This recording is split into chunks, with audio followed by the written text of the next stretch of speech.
Today in this DIY, I'm going to show you guys how to create a faux brick backsplash that I'm super excited about. So if you want to know how to make that, which I honestly know that you do because that's why you clicked on the thumbnail, keep on watching.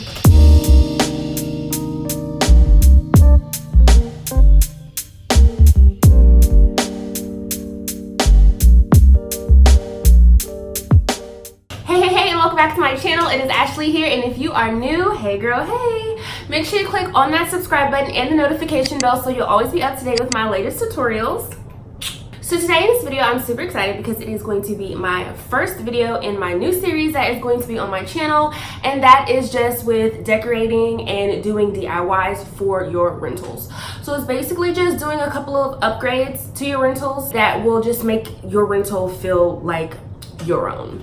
So if you're new to my channel, we recently sold our house and we are here in this apartment for right now, and it's just, I don't know, it's just not me, okay? It's not me, and we are going to be creating this apartment space to be me. So I'm going to be showing you guys how to create this faux brick backsplash using cardboard. Yes, cardboard.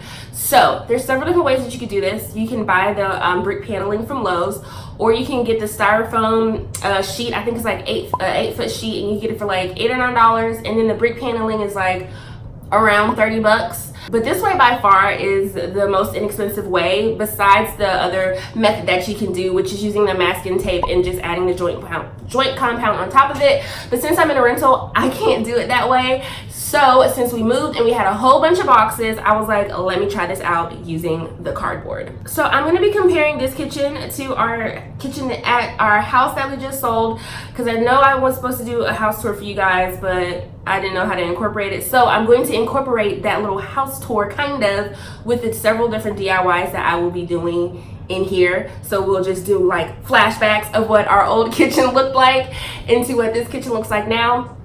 So anyways, I'm gonna stop talking. Let's get into this DIY, and I hope you enjoy it. So as I said in the beginning, I'm just gonna show you guys the kitchen in our house that we just sold.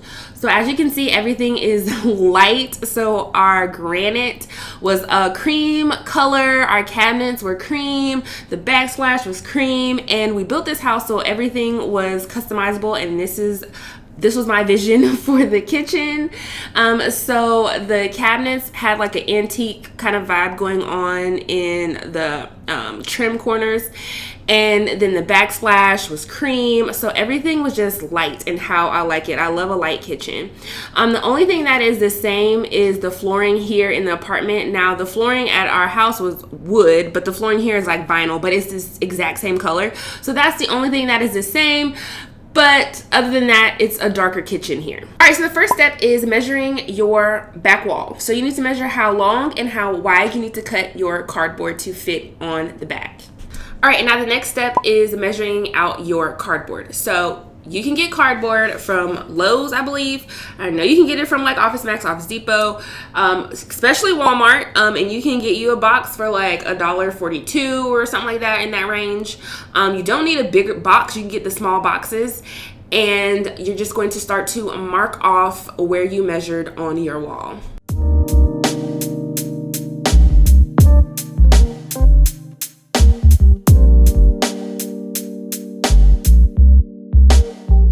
All right, so now I'm gonna take my box cutter. Definitely I would have used my table saw, but I was like, you know what, no, I'm gonna show you guys how to use this using your box cutter. So I have a box underneath this box, so I do not cut through the box, and you're just going to cut in a straight line.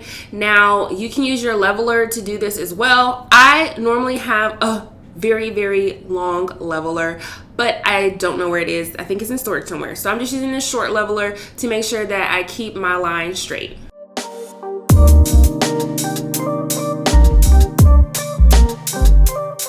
So if your box is small, you're probably going to need to cut another little piece. So just put that box up there that you've cut just to see how much more you need to cut. So as you can see here, I need to cut some pieces for the top there, and then I just need to cut a little piece for that side. All right, so now I'm going to take that piece that I cut, make sure it fits, and then we're good to go. I'm measuring out my other side of the wall, and this one was a little bit easier, and now I'm going to put that box up. All right, so now we're gonna start to draw out our brick onto the cardboard, and you're just gonna need a ruler, but I'm gonna be using my leveler, and a pencil, and I'm gonna have the measurements for standard brick down below so that you'll know the width that these should be from each other and the height. So make sure you check that out down below, and basically what you're gonna do is you're just gonna measure each row and start to draw out your brick. All right, so this is what your brick should start to look like, and all you're basically gonna do when you're doing your lines is you're just making sure that it's in the middle of each brick, and you just wanna make sure that your spacing is believable. But this is what your cardboard should look like when you are finished drawing out the brick. All right, so now I'm just gonna take my wood burning tool. I honestly don't even think that this is a wood burning tool, but if you do not have one, you can pick one up from your local craft store, and you can use a coupon, and you can end up getting one for like $7 or $8. And you're just going to then start to use that and burn through where you put your pencil marks. Okay, so to make our lines a little bit thicker and create a deeper dimension, all you're gonna do is you're going to start to burn just a little bit deeper where those lines are, and you're just going to press the cardboard up and you're going to press it down, and it's just going to make your lines a little bit thicker, and that's basically where like your grout would normally be if you were toweling your backsplash. Okay, so now you can see how our line is getting a little bit thicker and deeper, and it's really creating a nice dimension. This is also going to help you when you start to add that joint compound, and it will be easier to reveal the line. All right, so the next step is to measure out where your outlets are. This is just going to help you when you are cutting it out onto your cardboard. So you're just going to mark where the outlet will be, and then I'm just going to take the cover off, and then I'm just going to place it on top of the cardboard, trace it out where I measured it, and then cut it out.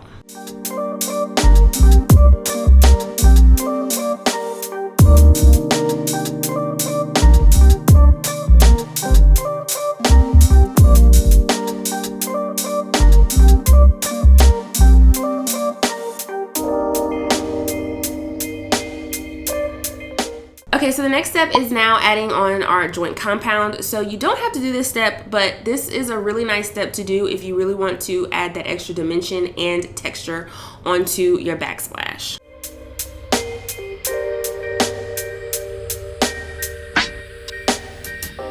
Another thing to have with you is just a sharp object. Right now I'm using an icicle ornament, but this is just going to help you to remove any of the joint compound that gets into your lines.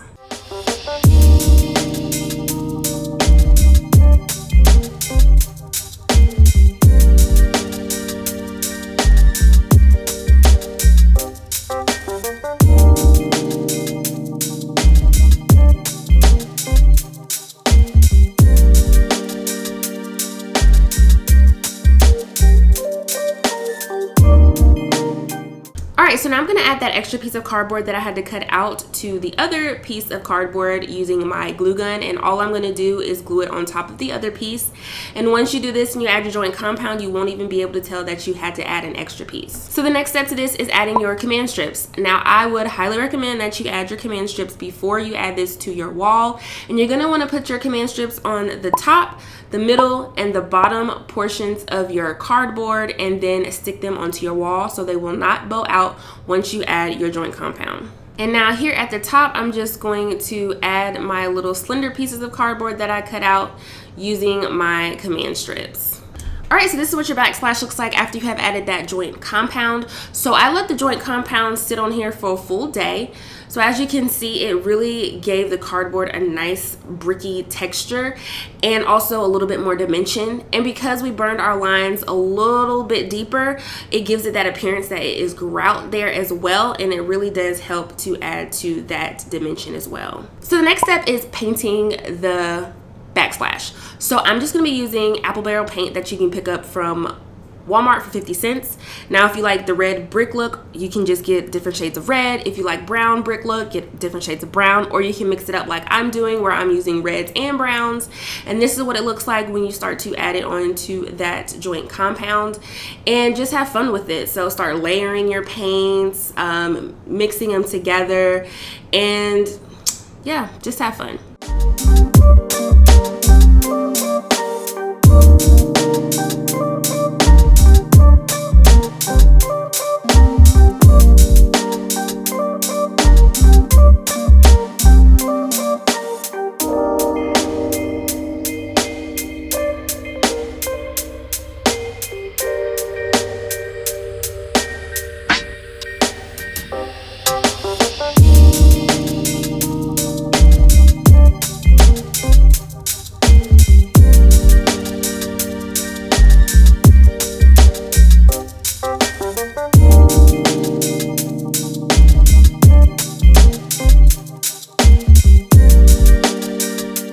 right, so this is what your backsplash looks like after you are done painting.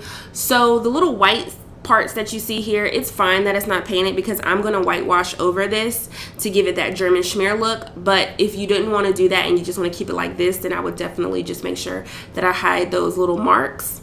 But since I'm going to be doing it the other way, that stuff doesn't even matter. Next step, which is an optional step, is starting to whitewash, German schmear, whatever you want to call it, your brick.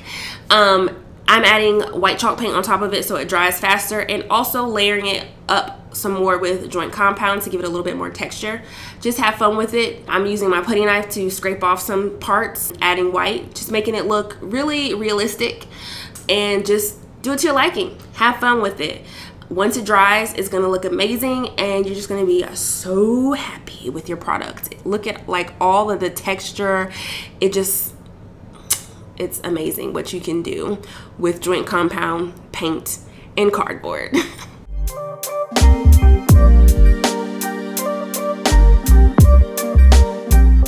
All right, so this is what the backsplash looks like after everything is completely dry, and this is what it looks like with the natural lighting that we do have in our kitchen. So as you can see, it just made a really big nice difference to what was there before, which was absolutely nothing.